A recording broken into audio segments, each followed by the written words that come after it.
nesses últimos 25 anos pós-real, tem um erro de política econômica muito sério, que eu acho que, que explica grande parte da nossa incapacidade de crescer, que foi essa combinação de uma taxa de juros real extraordinariamente alta, que eu acho que foi um erro, porque isso é uma política totalmente na mão do Banco Central, com a tentativa de pagar essa conta de juros e equilibrar o orçamento fiscal, aumentando a carga tributária. A combinação de uma carga de juros muito alta e uma carga tributária muito pesada asfixiou a economia brasileira, e impediu o crescimento do país. Isso precisa ser entendido. Agora, é preciso entender que, olha, nós erramos. Por que erramos? Olha, erramos por uma série de razões, mas é preciso livrar da ideia de que a gente tem que insistir nessa combinação. O grande avanço desses últimos 2 anos foi a redução da taxa de juros no Brasil. Finalmente, o Banco Central do Brasil reduziu a taxa de juros, sem nenhuma implicação em relação à inflação. Muito pelo contrário, isso reduz muito a carga de juros e, portanto, reduz a pressão no orçamento fiscal, abrindo espaço para várias outras coisas.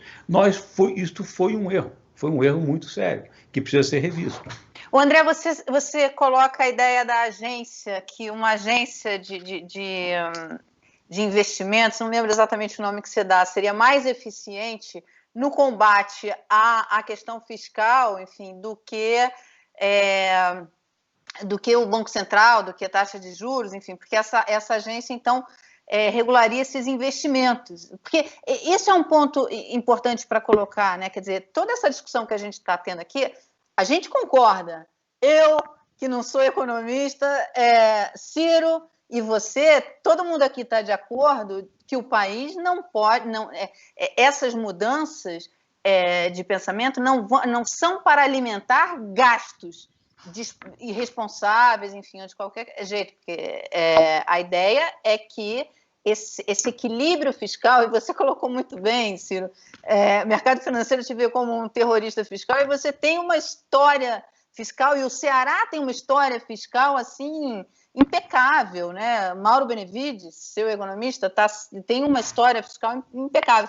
Então, assim, não confundir a questão dos gastos, porque a esquerda também a direita pega isso e usa isso como terrorismo. Mara, deixa eu acrescentar uma coisa que é pura política e ninguém precisa concordar comigo. Isso que o André chama, com a generosidade acadêmica dele, de um erro, isso é uma negociata ou um negócio. Basicamente, a taxa de juros lá atrás foi estabelecida alta por 3 razões de conjuntura que teriam que ser superadas rapidamente nos primeiros meses do Fernando Henrique, combinado entre nós. Primeira razão, antecipadamente prevenir explosão de demanda agregada por atingimento de 100% de capacidade instalada pelo fim abrupto de inflação, que no Brasil era um tipo de imposto que transferia a renda do pobre que não tinha ativos indexados para quem tem ativos indexados. Segunda razão, arbitrar em padrão internacional um juro tão alto que nós faríamos reservas cambiais artificiais que fossem para lastrear uma moeda que se anunciava conversível ao par com o dólar. E ninguém ia acreditar se a gente não tivesse reservas mínimas, ainda que blefando. Né? Quantas vezes eu ouvi algumas pessoas dizendo vai ser a maior hiperinflação da história. André deve lembrar das discussões antecedentes aí ao anúncio do plano. Nós bancamos o risco. E a terceira razão é que nós íamos se subtrair do sistema financeiro uma receita que eles estavam intoxicados com ela, que era a receita inflacionária.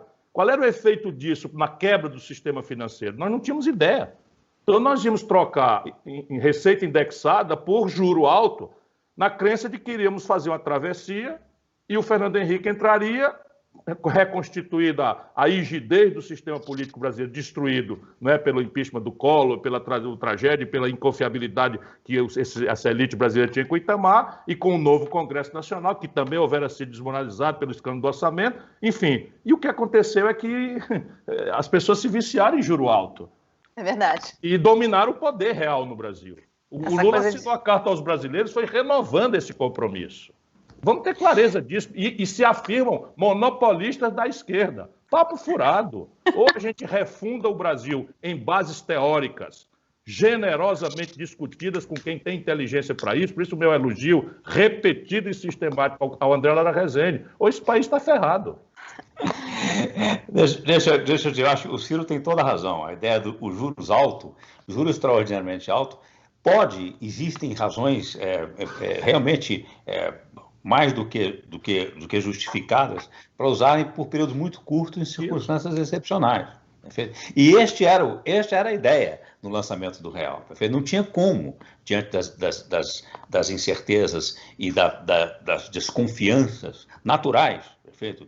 De mais um plano de estabilização que nós estávamos lançando naquele momento, que a taxa de juros fosse alta. Ela ter ficado o grande equívoco, prefiro chamar assim, porque até eu acho que eu caí nele, foi manter essa taxa de juros por um período, por décadas.